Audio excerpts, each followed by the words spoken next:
Baik, bismillahirrahmanirrahim. Assalamualaikum warahmatullahi wabarakatuh. Ah, para peserta didik yang saya hormati, syukur alhamdulillahirabbil alamin. Puji syukur kehadirat Allah Subhanahu wa taala yang telah memberikan kita nikmat kesehatan, nikmat kesempatan untuk bisa tetap hadir di perkuliahan daring seperti ini. Situasi tidak memungkinkan untuk kita bertemu untuk sementara waktu, tapi insya Allah semua akan kita dapatkan solusinya setelah kejadian ini, pandemi COVID seperti ini misalnya, kita kemudian mencari solusi agar pembelajaran tetap berlangsung. Olehnya Allah kemudian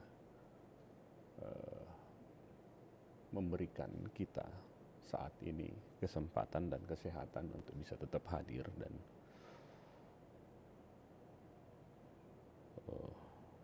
tetap kita belajar dari apa yang kita upayakan, apa yang kita cari untuk menyelesaikan persoalan ini. Olehnya saya mengajak para peserta didik yang saya hormati untuk tetap bisa belajar meskipun secara daring.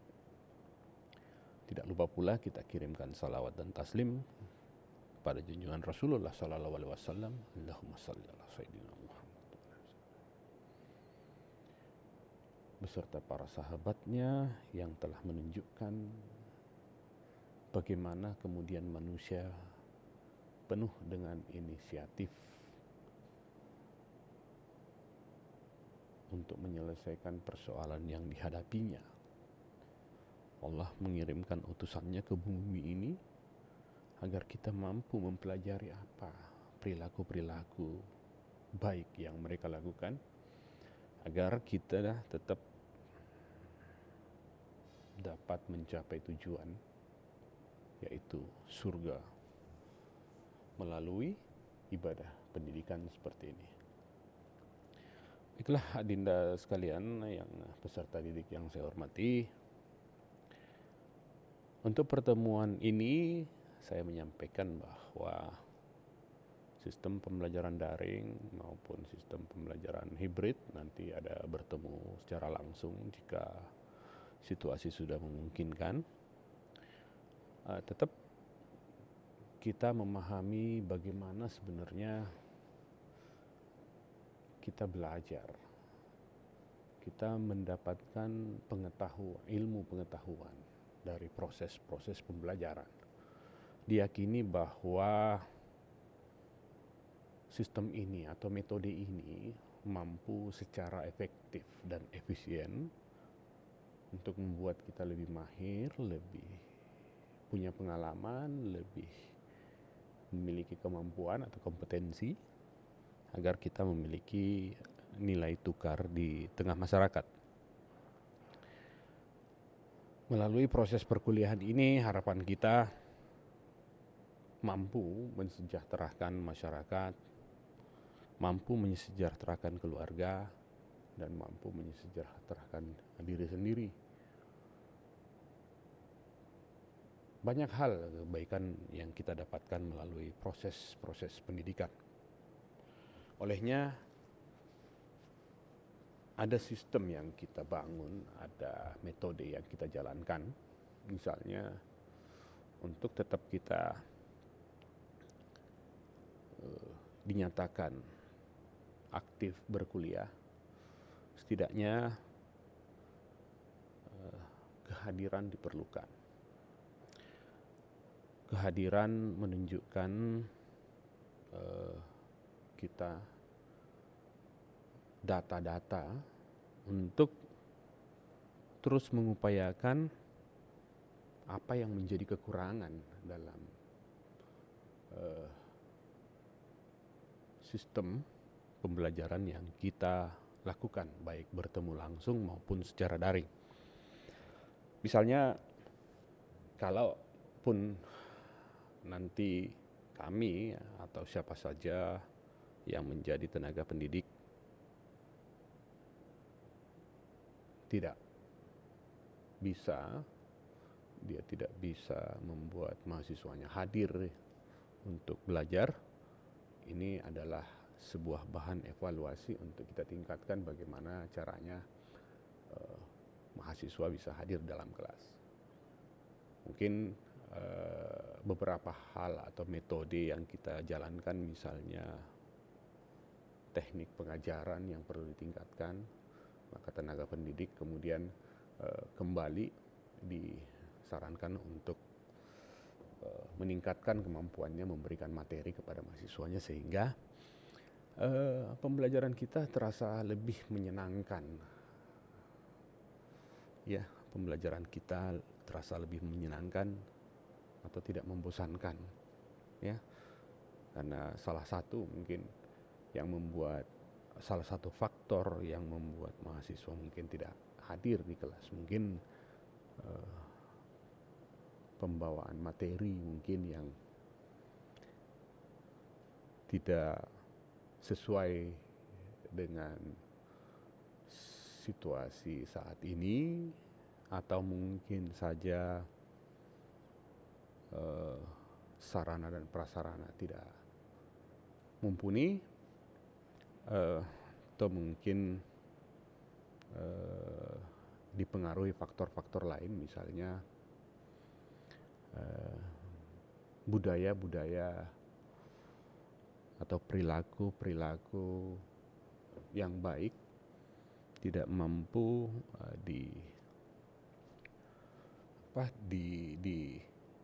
dijalankan oleh tenaga pendidik, budaya-budaya yang baik dalam melakukan pengajaran. Jadi mungkin nanti ini sebagai bahan evaluasi bagi kami melalui faktor kehadiran di kelas oleh mahasiswa. Nah, kehadiran ini cukup tinggi bobotnya dalam menilai, baik di ujian tengah semester yang kita akan laksanakan di pertengahan pertemuan dari total jumlah pertemuan tiap mata kuliah. Mungkin juga ada juga dari aspek penilaian yang kita akan nilai, yaitu dari sikap, ya, dari sikap. Selanjutnya, untuk kelas-kelas seperti ini, keaktifan mahasiswa perlu ditingkatkan. Jadi saya menghimbau agar peserta didik punya inisiatif yang tinggi ketika ia sedang atau berkewajiban mengikuti proses pembelajaran. Misalnya salah satu mata kuliah.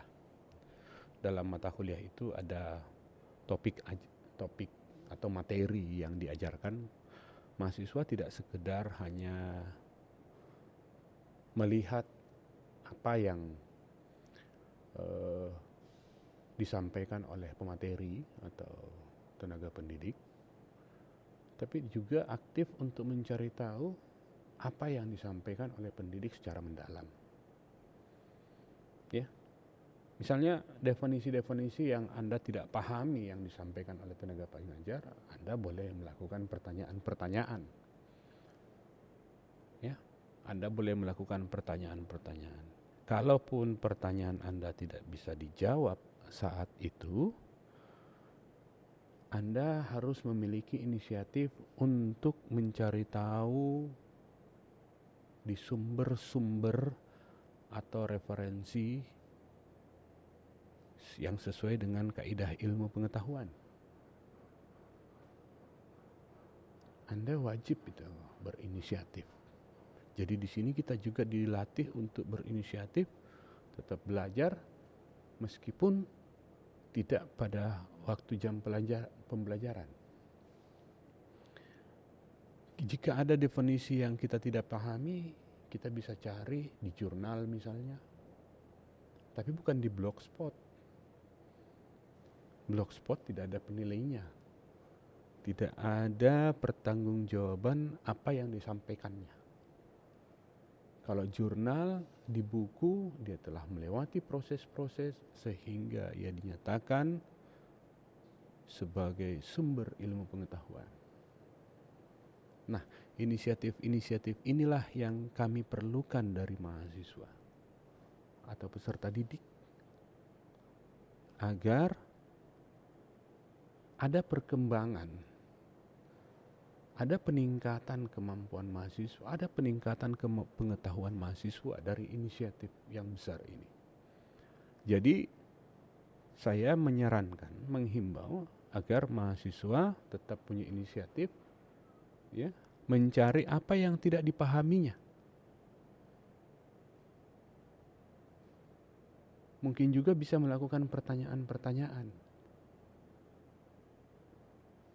secara langsung ketika kita di dalam kelas, baik secara daring maupun bertemu langsung.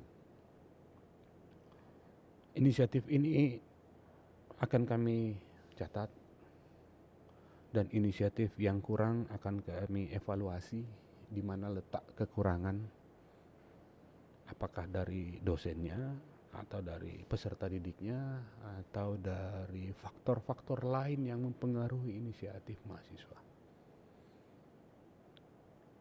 Banyak hal yang terjadi ketika sistem pembelajaran daring ini diberlakukan. Mulai dari mahasiswa yang selalu mengaku ia berada di daerah terpencil atau pelosok. Yang ada di pikiran kami untuk sementara ini adalah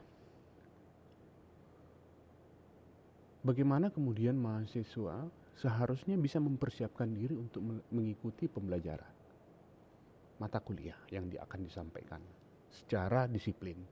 Jadi ini membangun sikap, membangun inisiatif. Kedisiplinan ini secara konkret ditunjukkan dari perilaku mahasiswa untuk mempersiapkan dirinya ketika ia di pelosok. Ia kemudian mencari tempat-tempat yang nyaman baginya untuk mendapatkan materi pembelajaran tanpa gangguan. Dia akan mencari tempat misalnya yang kencang jaringan internetnya, ya, agar dia benar-benar mengapresiasi apa yang telah dia upayakan selama ini. Ya, dalam pertemuan pertama ini saya hanya bisa menyampaikan bahwa peserta didik seharusnya sadar telah mengorbankan keringat, jerih payah, ya, untuk bisa dinyatakan sebagai mahasiswa di kampus ini. Ada pembayaran yang dilakukan, ya, ada upaya-upaya lain misalnya pengesahan dan sebagainya yang dilakukan. Itu perlu diapresiasi. Tapi jika kita tidak mengapresiasi hal itu, ya mungkin saja kita tidak disiplin dalam pembelajaran. Misalnya pagi-pagi ada kuliah, tapi karena tidak pernah mengingat apa yang dia upayakan oleh orang tuanya atau dirinya sendiri, maka ia tidak mengikuti jadwal perkuliahan pagi. Atau dengan alasan jaringan lambat di kampung. atau di pelosok. Ketika ia tidak mengapresiasi apa yang menjadi sebuah jerih payah orang lain, baik orang tua maupun dirinya sendiri, maka ia tidak mencari tempat-tempat yang nyaman untuk belajar. Jadi dia mengupayakan koneksi. Ya, dia mengupayakan koneksi untuk bisa tetap hadir tepat waktu tempat pembelajaran. Ya, bagusnya sistem pembelajaran seperti ini kita bisa belajar berulang dalam seminggu setiap topiknya. Satu topik kita bisa baca di hari Senin, Selasa, Rabu, Kamis, Jumat ketika kita tidak mengerti. Karena ada rekaman. Cuman kalau itu tidak dimanfaatkan, itu menjadi sebuah hal yang Anda sia-siakan. Jadi perlu untuk memahami setiap mata kuliah itu, kita harus berupaya untuk memaksimalkan pengetahuan kita di setiap topik pembelajaran.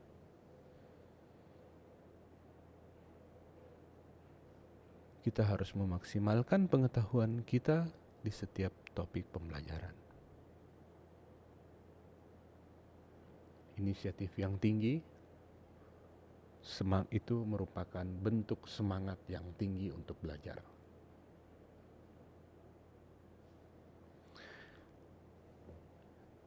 Di masa akan datang, kita kemudian adindaku sekalian atau peserta didik akan menemukan persyaratan-persyaratan tertentu dalam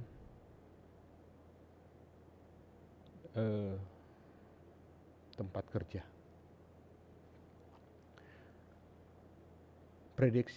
Prediksi kami adalah mereka yang memiliki keahlian digital akan mendapatkan tempat di dunia pekerjaan. Jadi hari ini kita berupaya mendekatkan diri, lebih memaksimalkan kemampuan kita menggunakan sistem digital, sistem elektronik ini, agar nantinya kita udah terbiasa metode-metode seperti ini. Kita memiliki logika computational thinking yang tinggi, sehingga kita bisa bebas untuk memilih tempat kerja di mana nanti kita bekerja. Ya, dalam ilmu hukum kita sudah diperlihatkan adanya e-court, ya, electronic court. Ya. Jadi sistem penyelesaian masalah di pengadilan sudah disentuh oleh sistem elektronik. Nah, kalau kita tidak membiasakan diri menggunakan sistem elektronik, masa kalian dalam dunia kerja, Anda akan kesulitan untuk mendapatkan tempat yang Anda dambakan.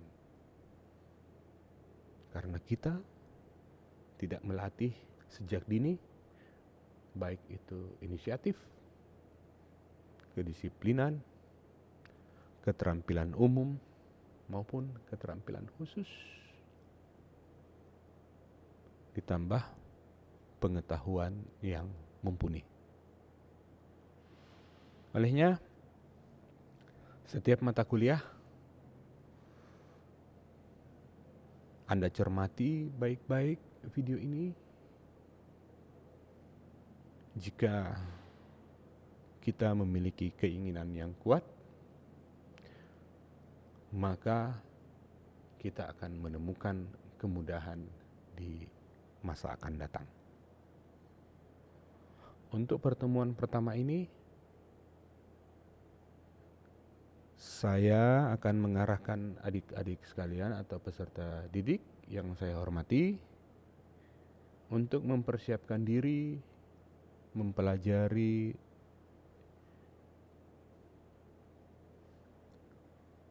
apa yang Anda telah pilih untuk semester ini. Olehnya, di konten lain pada pertemuan ini saya akan memberikan secara lengkap rencana pembelajaran semester. Saya akan memaparkan deskripsi mata kuliah. Anda harus pahami semua itu. Rencana pembelajaran semester supaya kita bisa mempersiapkan diri. Ketika kita membaca koran apa dan sebagainya, kita bisa mengingat, oh ini mungkin berkaitan dengan apa yang akan Anda pelajari di masa akan datang. Mungkin di pertemuan 3, 4, 5 dan seterusnya. Ya, itu gunanya RPS. Ya, Anda juga bisa mengkaitkan antara topik pertama dan kedua dan seterusnya.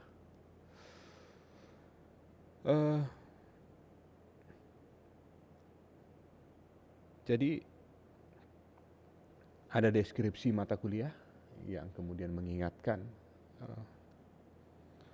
apa yang kemudian menjadi topik utama dalam setiap mata kuliah.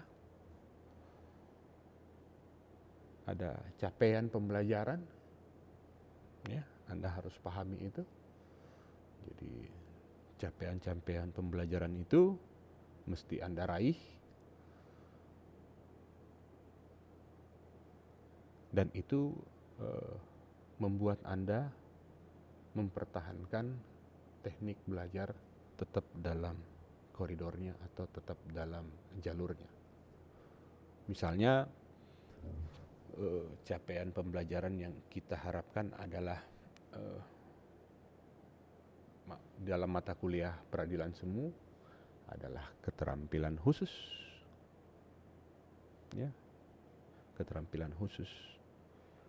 Jadi ketika Anda membelanjakan mata kuliah peradilan semu, Anda sudah membaca ada keterampilan khusus yang menjadi capaian pembelajaran tersebut, maka Anda berupaya untuk betul-betul terampil secara khusus. Khusus maksudnya Anda belajar di Fakultas Hukum, Anda terampil mempraktekkan apa yang telah diajarkan di Fakultas Hukum. Anda terampil menegakkan hukum material dengan menggunakan hukum formil. Ya, itu misalnya, ya.